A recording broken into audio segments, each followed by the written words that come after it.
अस्सलामु अलैकुम व रहमतुल्लाहि व बरकातुहू। जय हिंद, जय झारखंड। मेरे मोहतरम बुज़ुर्गों और हिंदपीढ़ी के अज़ीज़ दोस्तों, साथियों, मेरी माँ बहनों, आज फिर हमारी नज़रों से एक टिकटॉक गुजरा जिसमें अमेरिका के महानायक ट्रंप जी एक बच्चे को अपने गोद में लिए हुए हैं और उनसे वो सवाल करते हैं कि बता, रांची में सबसे हरामी जगह कौन सा है। तो वो बच्चा जवाब देता है कि रांची में सबसे हरामी जगह हिंदपीढ़ी है। मैं आप तमाम हिंदपीढ़ी वासियों से ये सवाल करना चाहता हूँ। मुझे गर्व है कि मैं हिंदपीढ़ी का वासी हूँ। मैं गर्व से कह सकता हूँ इस बात को लेकर। क्यों कहता हूँ, उसके कई वजूहात हैं। सबसे पहली बात तो आज जो हिंदपीढ़ी को नफरत की निगाहों से देखा जा रहा है, क्यों? हिंदपीढ़ी को घृणा की निगाहों से देखा जा रहा है, क्यों? हिंदपीढ़ी को बीमारी की निगाह से देखा जा रहा है, क्यों? हिंदपीढ़ी को कोरोना का एजादे मोहल्ला कहा जा रहा है, क्यों? इस क्यों का जवाब हमें आज देना होगा और इसका जवाब है हम लोगों के पास। हर क्षेत्र को, हर एरिया को छोड़कर आज हिंदपीढ़ी को एक मरकज क्यों बनाया गया, कोरोना का सेंटर क्यों बताया गया?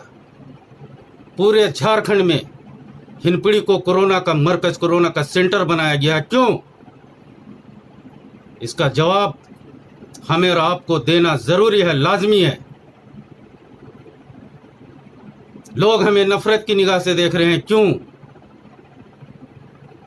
हमारे ऊपर इल्जाम पे इल्जाम लगाया जा रहा है, क्यों?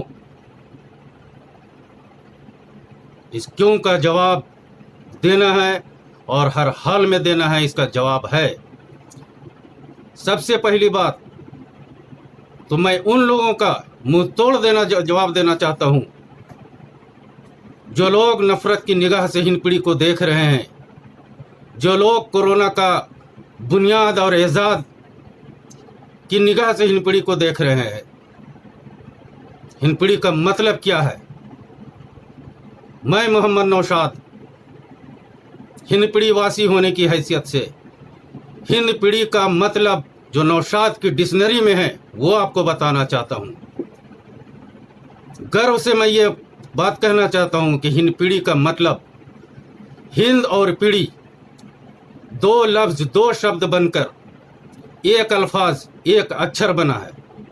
और हिंद कहां से आया है ये मुझे बताने की जरूरत नहीं। हिंदुस्तान का बच्चा जानता है कि हिंद का मतलब हिंदुस्तान होता है। हिंद हिंदुस्तान से निकला हुआ एक शब्द है, एक अक्षर है, एक लफ्ज है। उसके आगे पीढ़ी जुड़ा हुआ है। पीढ़ी का मतलब होता है कि सदियों से पीढ़ी दर पीढ़ी जो लोग यहां रहते चले आए हैं, हिंदू मुसलमान की यकजहती की, तहजीब की मिसाल पेश करते चले आए हैं, उसका नाम है हिंदपीढ़ी। हिंदपीढ़ी के बगैर हिंदुस्तान अधूरा है। मेरा निगाह में ये मतलब है हिंदपीढ़ी का। हिंदपीढ़ी का मतलब नफरत नहीं, हिंदपीढ़ी का मतलब बीमारी नहीं, हिंदपीढ़ी का मतलब यकजहती है। अगर हिंदपीढ़ी का मतलब यकजहती नहीं होता तो लोग हमारे भाइयों के त्योहारों में इस्तकबाल के लिए वो स्टॉल, इस्तकबालिया स्टॉल नहीं लगाते। हमारे त्योहारों में हमारे भाई हमारे लिए इस्तकबालिया स्टॉल नहीं लगाते। यह है हमारे हिंदपीढ़ी की तहजीब, यह है हमारी हिंदपीढ़ी का तमद्दुन। और आप कहते हैं हिंद पीढ़ी का मतलब नफरत, हिंद पीढ़ी का मतलब बीमारी, हिंद पीढ़ी का मतलब छुआछूत। नहीं, हिंद का जो लफ्ज निकला है वो हिंदुस्तान से निकला है, और पीढ़ी का जो लफ्ज निकला है वो पीढ़ी दर पीढ़ी हमारे यहाँ मजहब दर मजहब, अलग अलग जाति से, अलग अलग धर्म से लोग रहते चले आए हैं। इसका मतलब हिंद पीढ़ी होता है। आज जो हिंद पीढ़ी को नफरत की निगाहों से देखा जा रहा है, हिंद पीढ़ी को कोरोना का सेंटर की निगाह से देखा जा रहा है, उसका मतलब हमको बदलना होगा। इसके लिए हमको और आपको कमर कसना होगा। आप अपने दिलो दिमाग में ये बैठा लीजिए कि हिंद पीढ़ी पूरे हिंदुस्तान को छोड़ दीजिए, अपने जगह को बचाइए। हिंद पीढ़ी का जो नाम बदनाम किया गया है, इस नाम को उजागर करने के लिए, इस बदनामी की धब्बे को मिटाने के लिए हमको और आपको कमर कसना होगा। ये कमर हम उस समय कसेंगे। आज अहद कर लीजिए, कसम खा लीजिए कि आज से जो दूसरा लॉकडाउन का पालन करने के लिए हमारे माननीय प्रधानमंत्री ने जो टास्क दिया है, उस टास्क को हमें पूरा हर हाल में करना है। मान लीजिए आप कि हिंद पीढ़ी की आबो हवा में नफरत का जो जहर घोला गया है, कोरोना जैसी बीमारी का जो जहर घोला गया है, अगर हम बाहर रहते हैं तो ये जहर हमारे नाक से, हमारे मुंह से, हमारे जिस्म के अंदर दाखिल होगा, जिसका खमियाजा हमें, आपको, हमारी माँ बहनों को और हमारे आने वाले नस्लों को भुगतना होगा। बस एक काम करना है मेरे भाई, लोगों की निगाहों को बदलने के लिए, लोगों की निगाहों का जवाब देने के लिए, नफरत को मोहब्बत में बदलने के लिए हमें और आपको अपनी कमर कसने की जरूरत है। हम लोग कमर कसेंगे इंशाअल्लाह, और ये अहद करेंगे, ये कसम खाएंगे कि 14 दिन का जो ये कोरोना होम टाउन का जो घर में रहने की जो तलकीन दी गई है, इसे हम अवश्य पूरा करेंगे, हर हाल में पूरा करेंगे। ये सोचकर पूरा करेंगे कि इसको पूरा करने से हमारी आने वाली नस्लें बचेंगी, हम बचेंगे, हमारा परिवार बचेगा, हमारा हिंद पीढ़ी बचेगा, हमारा हिंद पीढ़ी बचेगा, हमारा रांची बचेगा, हमारा रांची बचेगा तो हमारा झारखंड बचेगा, हमारा झारखंड बचेगा तो पूरा हिंदुस्तान बचेगा। बस बदलने की जरूरत हमें और आपको है। नहीं लेना है इस नफरत की आबो हवा में, हमें सांस नहीं लेना है, नहीं लेना है इस कोरोना जैसी बीमारी में, हमें सांस नहीं लेना है। इसे खत्म करना है, इस कोरोना की चैन को हमें खत्म करना है, इस नफरत की चैन को हमें खत्म करना है, और मोहब्बत की चैन को हमें बढ़ावा देना है, तब हम कामयाब होंगे।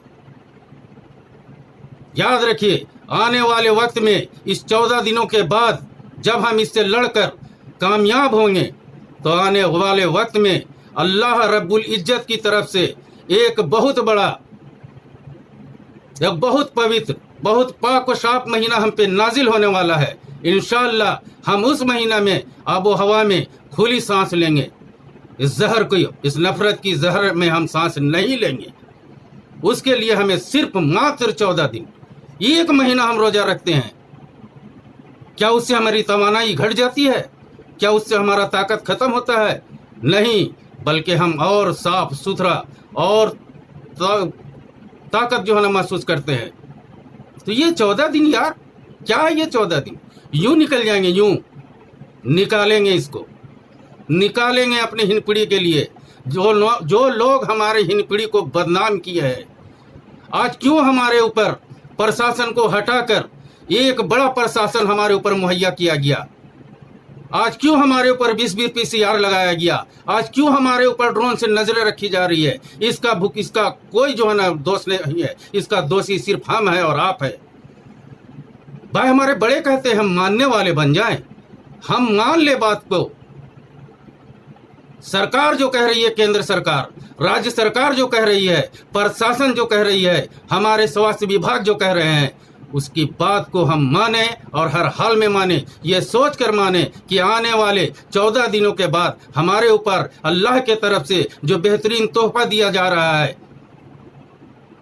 उस तोहफा को पाएंगे हम। और इंशाअल्लाह हम पहली रमजान से बेहतरीन आबो हवा में कोरोना से बेदखल आब हवा, नफरत से बेदखल आब हवा में हम सांस लेंगे और इबादत को पूरा करेंगे। मोहलत मिला है हमको 14 दिन, नहीं कुछ समझ में आता है। अपने बच्चों को लेकर के सामने बैठिए, अगर दुआ याद नहीं उनको दुआ याद कराइए। तिलावत नहीं जानता है, अपने से खुद से तिलावत करके मीनिंग के साथ उसे बताइए कि हमारा इस्लाम क्या है। हमारा इस्लाम नफरत नहीं सिखाता है, हमारा इस्लाम मोहब्बत सिखाता है। हम देश के लिए जान देने वाले हैं, देश के लिए हम जान लेने वाले नहीं हैं, देश के खिलाफ हम चलने वाले नहीं हैं। यह है हमारा हिंद पीढ़ी का मतलब। हिंद हिंदुस्तान से निकला है मेरे दोस्तों। मैं सिर्फ और सिर्फ अपने हिंद पीढ़ी वासियों की तरफ ये मुखातिब होना चाहता हूँ। बदलना है लोगों की सोच को। हमें मजाक बना करके रख दिए हैं लोग, हिंद पीढ़ी नहीं। अरे यार क्या बात है, हम बदलेंगे, हम और आप बदलेंगे। हम तो बदलने के लिए हद कर चुके हैं। अब तहैया आपको करना है, कसम आपको खाना है। 14 दिन आपको अपने आप के घरों में कैद करना है, खिड़कियों को बंद करना है, घरों को बंद करना है। अल्लाह बहुत बड़ा है यार, देने वाली जात अल्लाह की है। खाना वो देता है, पानी वो देता है, जिंदा रखने की सलाहियत उनको है। पूरे दुनिया में ऐसा साइंसदान पैदा नहीं हुआ जो अल्लाह की दी हुई बीमारी को शिफा वो दे दे। शिफा देने वाली जात सिर्फ हमारे अल्लाह है। ये हमारी ईमान है, ये हमारा यकीन है। आने वाले तोहफा को लेने के लिए हमें अपना कमर को कसना होगा,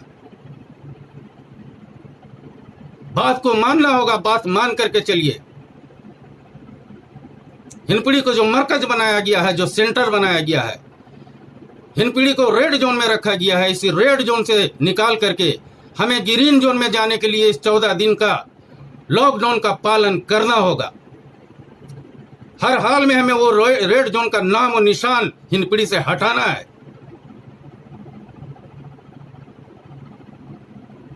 पूरा होगा, हर चीज पूरा होगा इंशाअल्लाह सुम्मा इंशाअल्लाह। अरे कुलूब को फेरने की ताकत सिर्फ अल्लाह को है।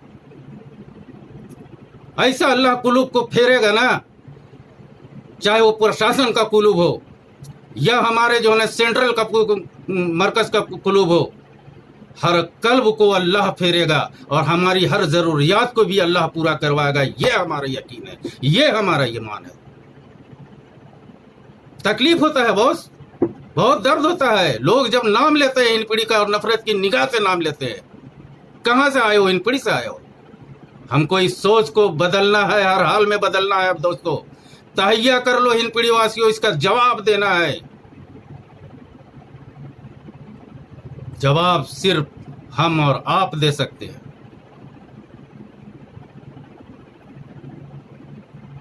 मेरा हिंदपीढ़ी वो हिंदपीढ़ी नहीं था जिस निगाह से हिंदपीढ़ी को आज देखा जा रहा है। भाई आवाज दो, मिलकर आवाज दो। हम एक थे, हम एक हैं और एक रहेंगे। हिंदपीढ़ी जिंदाबाद था, जिंदाबाद है और जिंदाबाद रहेगा इंशाअल्लाह। जय हिंद, जय झारखंड।